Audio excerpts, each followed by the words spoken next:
Hello guys, আজকে আমি আমার সাদা ম্যাওকে আমার বাড়িতে নিয়ে এসেছি। সাদা ম্যাও অনেক দিন ধরে বাইরে হারিয়ে গিয়েছিল, ঘুরে বেড়াচ্ছিল।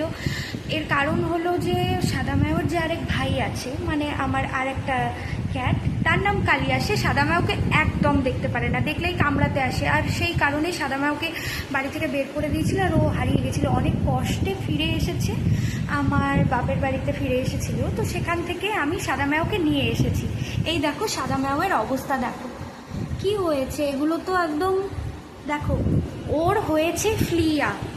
তো ফ্লিয়া কিভাবে ট্রিট করতে হয় আমি ভালোভাবে জানি। এর আগেও আমি অনেক ক্যাটের ফ্লিয়া ট্রিট করেছি, তারা এখন সুস্থ আছে। আমার কালিয়ারও করেছিলাম, এখন সাদা ম্যাওয়ের করবো আমার শ্বশুর বাড়িতে, তাই ওকে নিয়ে এসেছি এখানে। আমার সাথেই ও এখন থাকবে আর ওকে আমি সুস্থ করব। তো আজ থেকে দিন শুরু করছি। প্রতিদিনের আপডেট আমি তোমাদের জানাতে থাকবো।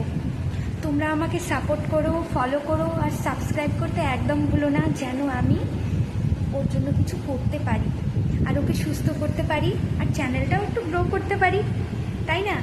তো তাহলে দেখা হবে নেক্সট ভিডিওতে। ততক্ষণের জন্য বাই।